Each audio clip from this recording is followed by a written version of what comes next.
Hello, everybody, and welcome. I just want to let you know, people that just entered, this meeting is being recorded, so you can choose to have your video on or choose to have it off. We're just going to record this first portion to make sure that we have um, kind of information and also instructions about how to use the mapping tool recorded and on our website for people to access later. Um, but since it's 6 o'clock and we're here and we're recording, I'll just dive in. I think, as people might know, the city's transitioning to district-based elections. The first election where that will take place is in 2028. But there's actually a really accelerated 90-day process that the city is doing it under. And through that process, there's a series of formal public hearings. There was one on May 5th. There'll be another one on May 19th, um, where welcome people that are joining. So there's a series of public hearings where the city council is going to discuss publicly the transition to district-based elections and solicit input from the community.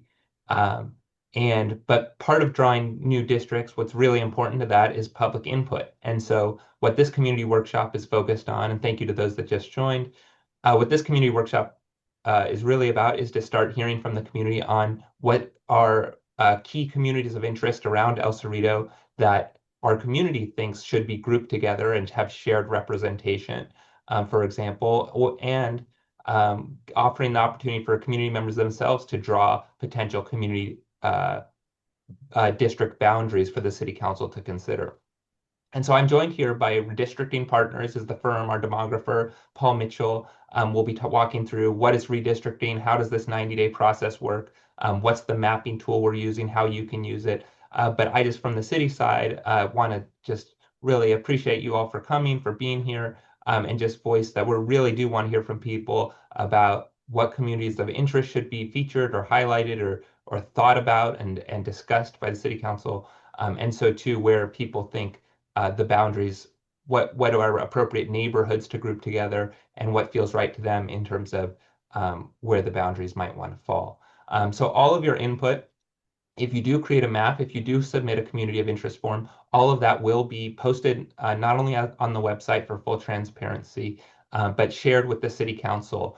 So the city council will review the maps that are generated by the public, and our demographer, certainly, Paul Mitchell, who's here, will review all the maps submitted by members of the public before creating any draft maps of our own. So just wanted to underscore this is really a public process, and wanting to hear from the community as these boundaries are drawn. But with that, I'll hand it over to Paul from Redistricting Partners, who can walk through more of the technicalities of the districting process and the mapping tool we're presenting. Thank you very much. And I'm going to go ahead and share my screen. And I'm going to do a short presentation, and then I'm going to go into the mapping tool, and then I'm happy to answer any questions. So first off, thanks for coming. This is an opportunity for people who haven't really learned a lot about the districting process to learn a little bit more if they weren't at that first hearing. And then for us to actually see how the mapping tool works.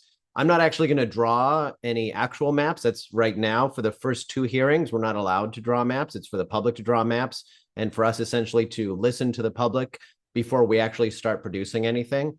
But I am going to show how it works and give you some of the tools you might need to be able to go forward. So first off, the California Voting Rights Act.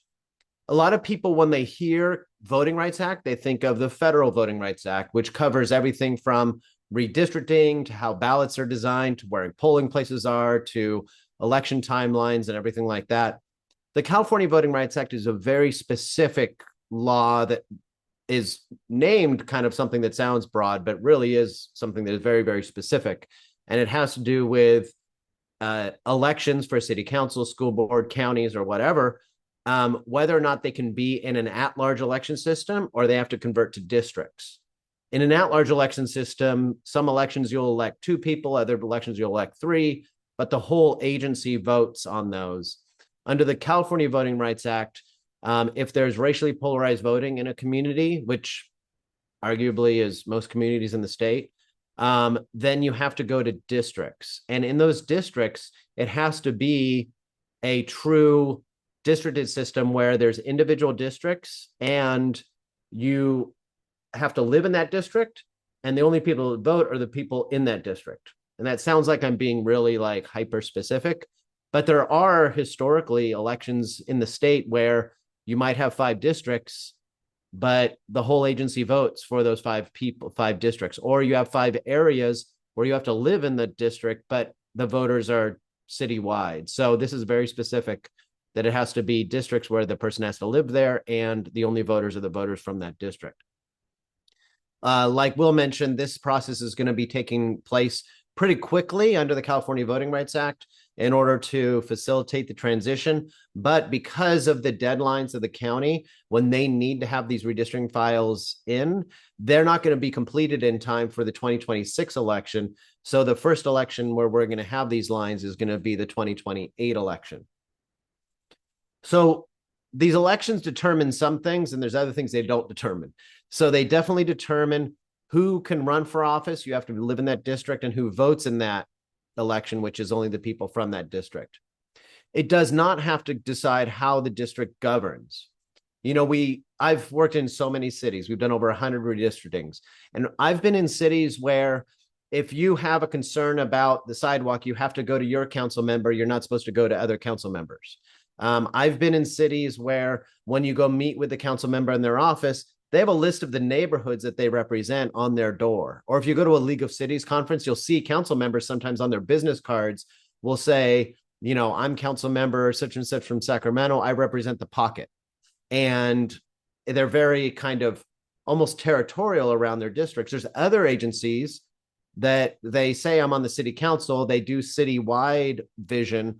They implement and work as a citywide elected board, and they don't treat it as much as like just representing that district. So in a legal sense, the districts only really are in effect on election day. Outside of election day, it's up to the agency to determine how they want to govern and how those district lines play into the process.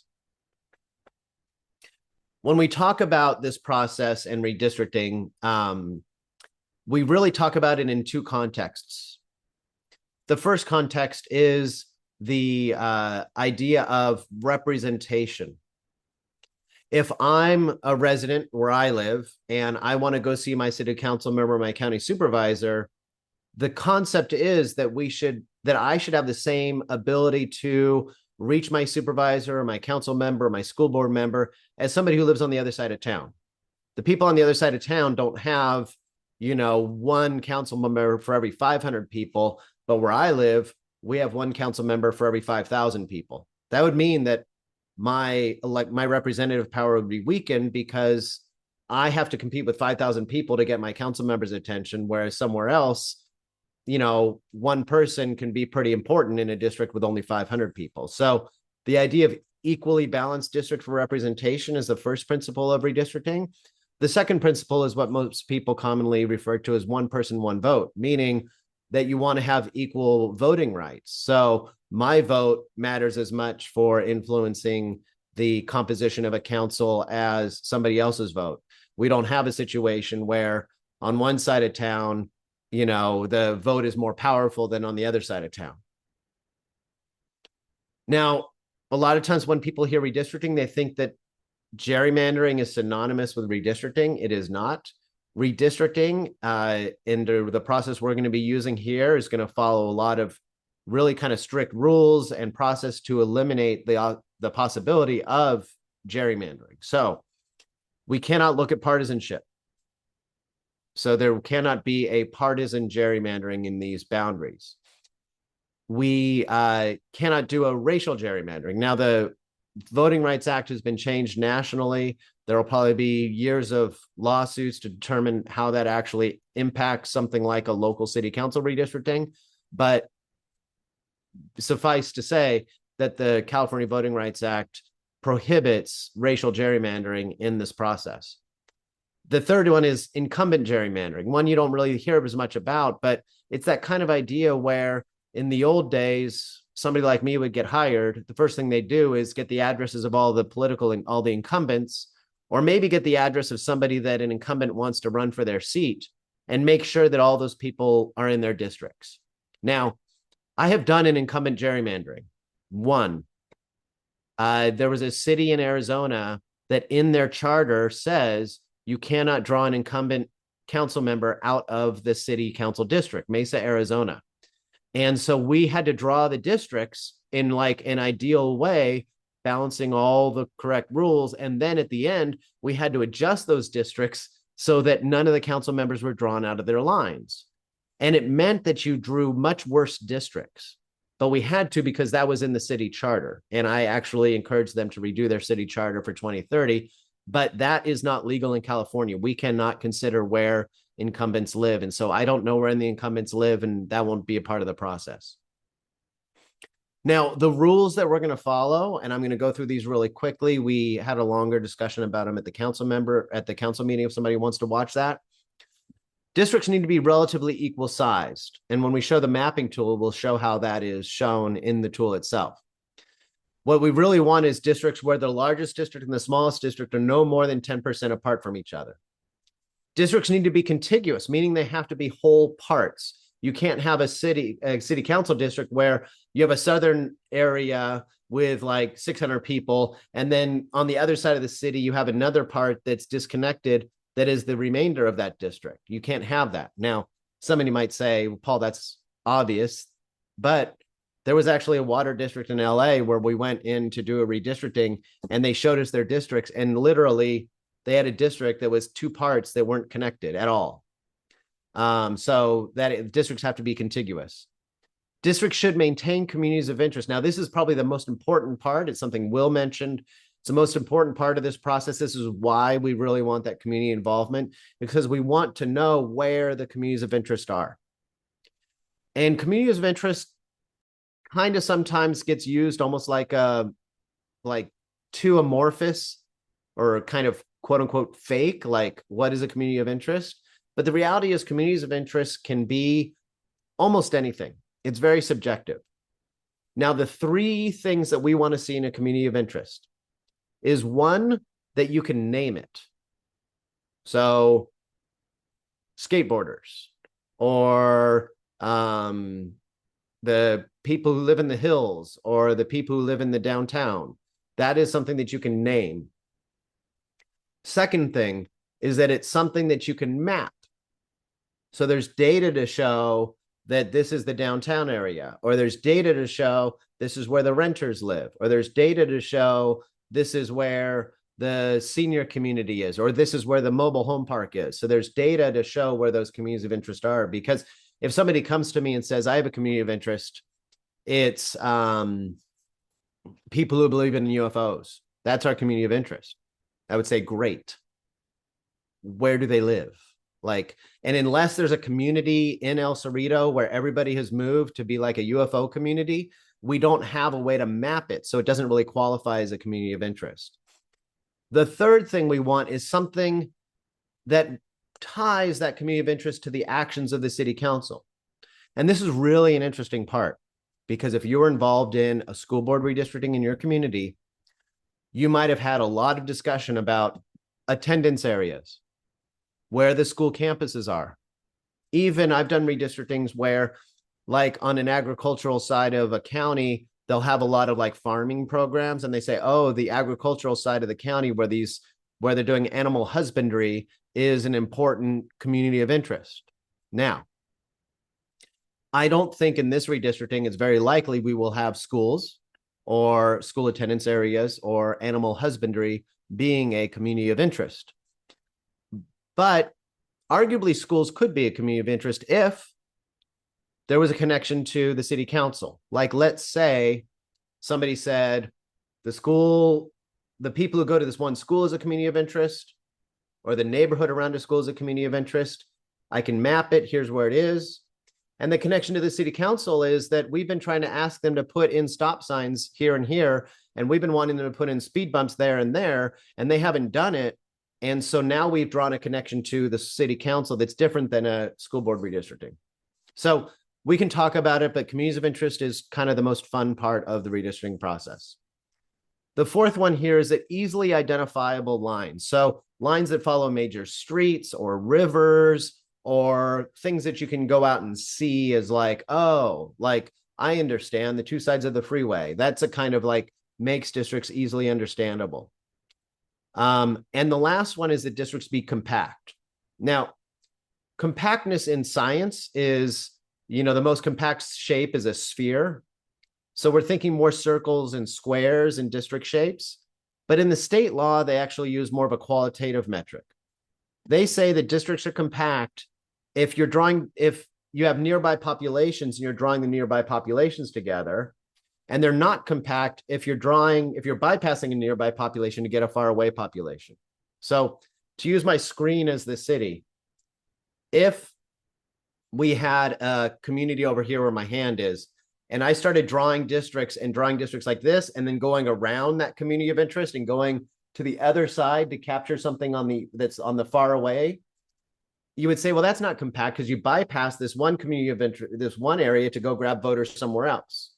So when we look at it, we can look at this kind of qualitative metric and we can say, is that district drawn in a way where you're bypassing a nearby population to get a far away population? And that's the way that they wrote the state law. It's a unique California only criteria or version of the criteria. So there are other things that besides those criteria that in terms of process, I've already talked about not considering incumbents or candidates, not considering political or partisanship. You also have to hold a minimum of 5 hearings. This is not counting as one of the 5 hearings. This is in addition to the 5 hearings. And this is part of the trying to improve in public engagement. And then all this information, this hearing, every map that gets drawn is going to be put on a public website, and it's going to be public for 10 years or until the next redistricting. Here's a quick schedule of where we're at with the hearings. We had our first hearing on May 5th.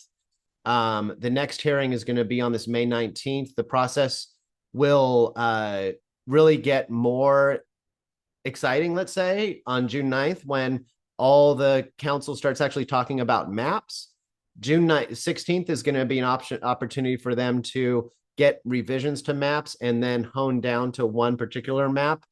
And then the July 7th is when they're going to vote on the maps. And then after that vote, there will be another hearing to do the second vote on those maps. But essentially that first vote on the maps and the ordinance will be kind of the end of the process. It'll be the last meeting that I attend. The last hearing is more perfunctory. So with that, I'm going to go and start showing mapping tools. Let me change my screen sharing. And while he's doing that, I'll just chime in to say, if you have any questions or want to watch the public hearing, our website, there's a hub, elcerrito.gov/districts. That's where we're going to be posting all the draft maps, all the information about the background, the context, every presentation that's done. So I just want to encourage you, if you do still have questions, to go to elcerrito.gov/districts. Great. Thank you, Will. So I'm at a site that is a Redistricting Partners mapping tool. It's the You Draw the Lines URL. And if I click on El Cerrito, you'll see this information about the redistricting process. We also have it in Spanish and in a simple Chinese. When we come here, we also have this listing of the hearings and workshops. We are right here at this virtual workshop. You have the ability to draw 5 districts or 4 districts because the council hasn't determined yet which structure they're going to go to. A 5 council districts, that's their normal rotating mayor, or the 4 council districts where you'd have an elected mayor either for 2 or 4 years, and then you have council members, only 4 other council members. The mayor would act like a council member in terms of their legal responsibilities, but they would be elected citywide, and they'd probably have a lot more kind of ceremonial or other kind of responsibilities as the mayor. The third thing here is that you can draw just a community of interest. As maps are drawn, you'll see them here in this public gallery. The public gallery is maps that people have said, yes, I want to share this. The works in progress are maps where they've fiddled and they want to just save it as a work in progress and maybe come back to it later. The public gallery is the one we're going to actually post and treat as draft maps. The works in progress, that's kind of a catch-all for people's kind of like interim map. So that's not going to be actually treated as a submission to the council. I'm going to first show how the community of interest map goes. Then I'm going to show some of the tools on the mapping. And then I'm going to switch cities. Rather than drawing your city and trying to like put into people's heads like what I think the line should look like or something, we're going to go to another city so I can be more involved and show all the tools and actually draw a full, complete city council plan. Now, first off, the community of interest function is if there is in the city something that you really want to make sure the council is paying attention to, like the elementary school or the high school or the senior center or a very dangerous intersection or, you know, something that should be a part of the redistricting process, then you can use this tool to identify and color in a community of interest, or to create a place, like literally put a dot on something and say, this is a dot for a park, and you can name it. And then you can save this as a map of communities of interest. So I'll do more examples of this in the other city. I just don't want to kind of predispose people to what I think the communities of interest should be or something. Now, when I came in here, I went to the 4 council districts, and then there's also the 5. You notice with 5 council districts, it tells you right here that the ideal population of a council district is 5,200. When we're in the 4 council district option, the ideal council district size is 6,500. When you're drawing lines, you just click on the little paintbrush, and that allows you to color things, and I'll show how that works on the other city. You also can click on the magnifying glass, and you can hover over any of these census blocks to see what the population is of that census block. You'll see some of these things have really weird shapes.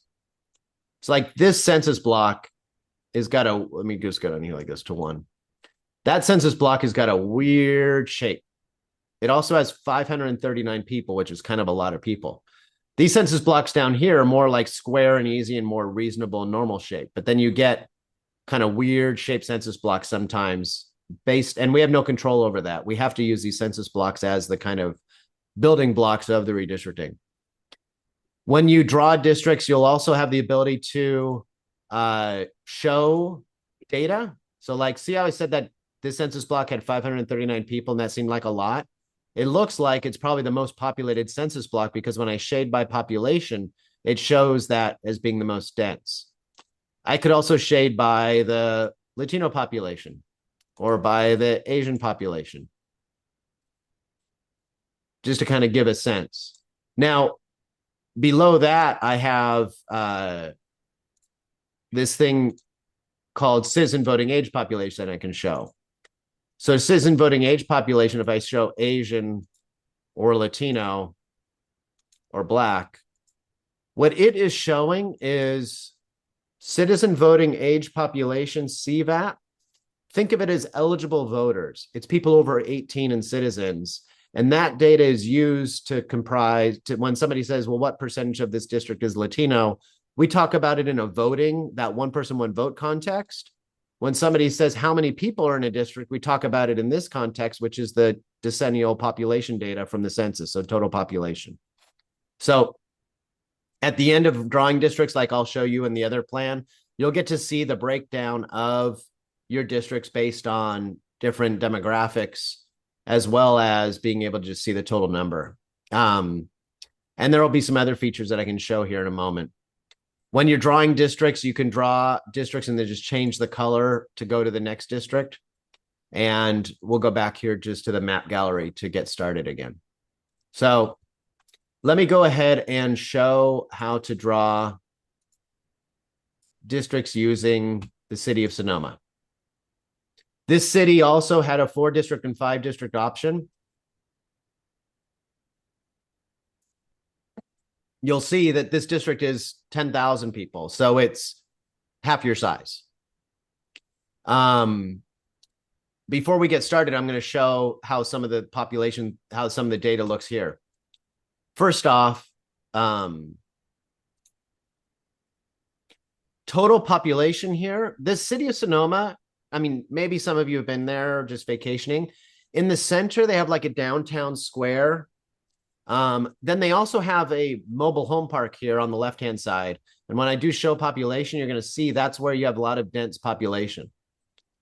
They also have, it's a very strangely shaped census block.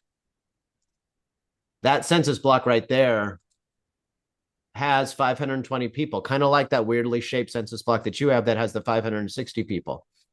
So that is one element of the area that becomes interesting in their redistricting, because if I were to create a community of interest map here, I would probably start by saying, this is the mobile home park.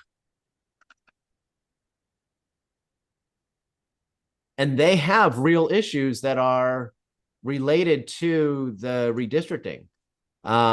They have rules for the mobile home park that are set by the city. They have different issues than the rest of the city. If you go into that mobile home park, there's lots of people driving little golf carts and so on. It's just a very different community than the rest of the city. So it's definitely kind of a community of interest. You also have, in the communities of interest thing, you have this downtown area that has like a big park and like an area you can walk around the big park and go to little stores. And so it's like a little business district as well. You also have let's say this is park, or let's say this is downtown. You also have an area up here that is kind of like this interesting area where it's got like a bike path through the whole thing. And it's like got parks and playing fields and like stuff for, kids to go play baseball and stuff like that. And a lot of the community goes up there, like locals go up there and they walk around and it's kind of outdoorsy. They also, I think, have like issues there where like if there's a wolf or something like that in this area, the city council might have to deal with that. So that's also a community of interest area.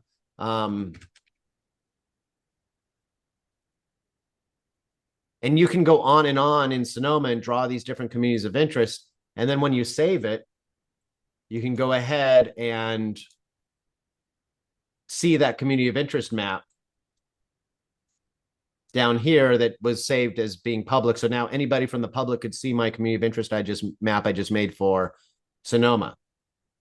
Let's make a districting plan now. So when we're drawing districts, we click on the paintbrush, and I'm going to start with a blue district. Now, I did the redistricting, so I kind of have a little bit of a head start. So I kind of know what these districts generally look like.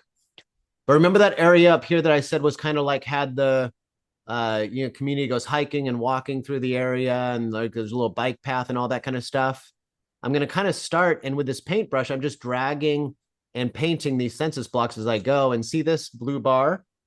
I want that blue bar to kind of get to this center line, and this population. Sorry, I just have a little bit of a cold.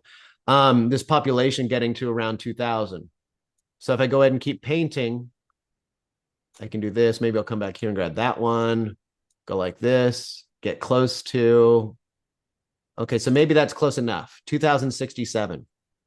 So remember how I said that districts have to be a total 10% deviation? The largest to the smallest needs to be within 10%. This district is 4% underpopulated. When I hover here, it says minus 3.96. So if all my districts are kind of in that range, then I'm going to be okay. So let's go to the next district. Let's go to yellow. And for the yellow district, I'm going to start at that mobile home park because I know that that's a community of interest, and the area around it's kind of a community of interest. And I'm going to come up here to the side and come up to where I drew that blue district. Now, see, I just went over population here by 8%. Now, 8% and 4%, if something's -4 and something's +8, that's a 12 percentage point difference. And see down here where it says deviation, 12.03, that means that my largest and smallest districts are 12% apart. That's too much. I can do two things. One is I can add to this blue district. Now this blue district is off by literally 2.2 people. This total plan deviation now is 0 deviation here, and 8% there. So now I'm back within 10%. I could also, when I draw my next district, come in here and I could take away like that census block. Now this district's down to 2293. Now it's down to 2207. Now it's 2186. Now the plan deviation is really tiny between these two districts. And now I need to draw this green district. And I'm literally just using like a paintbrush and going and grabbing this new district. Oh, I kind of shot over it, huh? Kind of shot over that number. Let's go and do the next one. I'll maybe take this.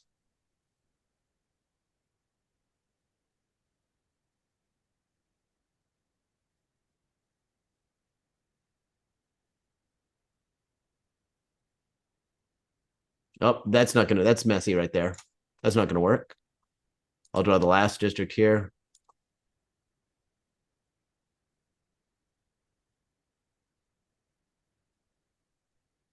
And as I'm doing this, I'm thinking about like, what are the communities of interest here? If I click this button that says highlight unassigned units, it's going to show me the areas that haven't been given a district, these little hanging off parts, not too much. I'm just going to clean this up.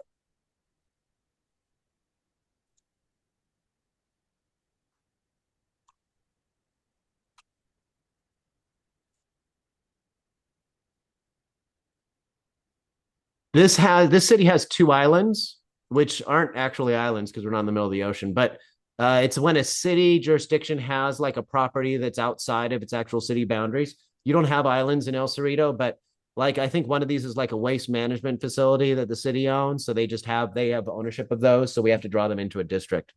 Now my districts are still 15% deviation. So I'm going to have to do something to clean these up. I need to add to the purple, and I can take from either these 2 greens to get myself there. So if I add to the purple, I could do something like this. That added to the purple. And if I wanted to add to the purple and take from this one as well, I could do something like that too. So now I've drawn districts. This unassigned population here is at 0. My total planned population is 6%. I have, as far as I can tell, drawn every single census block here. So we're all done. And let's look at what we have. When I go to data layers, that's just the shading. Let's go ahead and do the evaluation. When I go to evaluation, I can see each of these districts and its percentage white, Hispanic, and Asian. And I can change this up here. And in citizen voting age population, I can see these breakdowns as well here. And I can see it for each district. So one of my districts is 21.7% Latino, this district number 1 up here, this blue one. Now, there's a couple things I can do at this point. One, I could just close it and nobody ever sees this. It's gone. The other thing is that I can do is I can save it, and I can save to work in progress, which means it's not actually being published to the city. It's not going to be a draft map they're considering. Or I can share it. And when I share it, I can give it a name. I can say what my description of my plan is. This plan keeps mobile home park with nearby community and keeps downtown together. Whatever it is that is my like justification for my maps. I can also put my name, or I can leave it blank. The naming of maps is optional. If you want to, you could put something like, you could leave it blank, or you could put something like, I could put Paul Mitchell, not the hairstylist, or whatever I want to do. So I'm going to go ahead and submit this map. Up here also, if you copy to clipboard, that copy to clipboard created a link that I can actually just share with anybody. So I don't see the chat here, but I could put that link into the chat, or I could just email that to somebody. Now I'm going to share to gallery, and there's some extra options here that are new. One is I can now email this map. So if I click email, you don't see it, but an email browser window just opened up on my side. And it says, I drew a redistricting plan, check it out here, and it has the link. I can also post it on X. And here I've got a new tweet. It says, I drew a redistricting plan, check it out here. And it's a link to the plan. And I can add whatever I want to say in this message so that I can tweet out and try to get the public to, go check out my map. I can stay on this map and keep working on it, or I can go back to the map gallery. Now, one of the things about the map gallery is I just created this workshop plan. Let's say one of you go right now to the city council, to the you draw the lines and whatever. You could open this up and you can make changes. So like, see this seat, this one that's a 4-district plan. I could come in here and I could make changes to this plan and say, oh, I really want to do this plan, but I live over here and I want to be in the district with this thing. And I've just made this one change. It's still within 10%. Also, there's unassigned population. I'm going to fix that up. I'm going to clean this plan up, and I'm going to make this plan even better.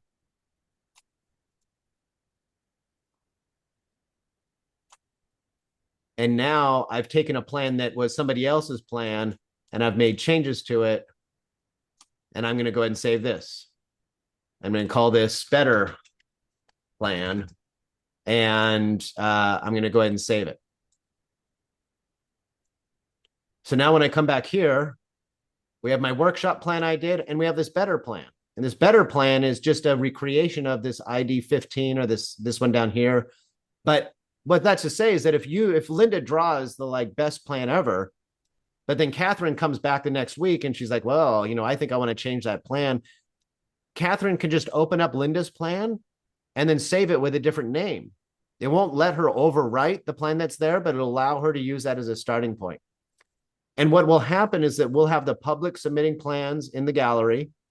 Then we're going to have a section here called draft plans. When we have the consultant drawn plans and any plans that the city council is considering, we'll have those in a different section. And when the redistricting is done, we'll have a section for the adopted plan. So this is all a publicly available tool. Anybody can go to it. It is intended for us to have the building blocks to present to the city council options for districting plans. One other thing I want to mention is you don't have to draw an entire plan.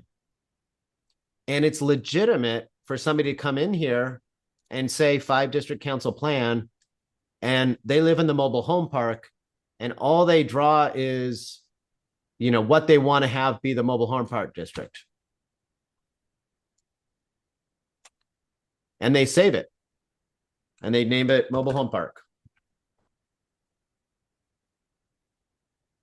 And they can even write in here, I don't care.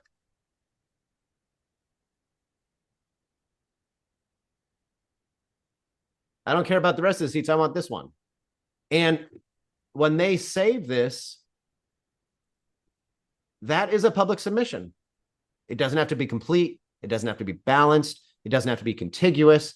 Anything that somebody wants to submit can be considered part of the public input, and it can be valuable. Sometimes something like this, where somebody just draws one district, sometimes that's the most valuable input, because everybody then all of a sudden says either I do want or I don't want that one district. And it makes it easier for us to consider other plans that have a construction like this for that one district.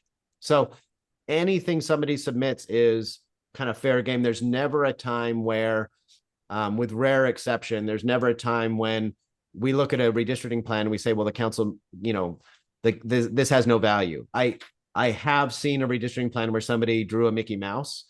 So that isn't generally something I would suggest, but outside of cartoon characters, anything that somebody submits can be valuable in the hearing process.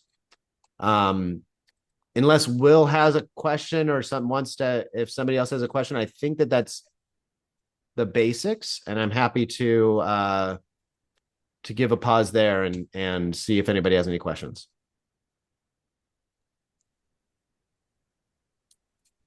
Yeah, and Charles, it looks like you have your hand raised. I think we're going to end the recording here so that we can be more informal and then post this on the website. But just to say, we really do want, as the city, want to have hear from you and have maps be submitted and community of interest forms so that when Paul and his team go to draw the first drafts for council consideration, they're really well informed by public input.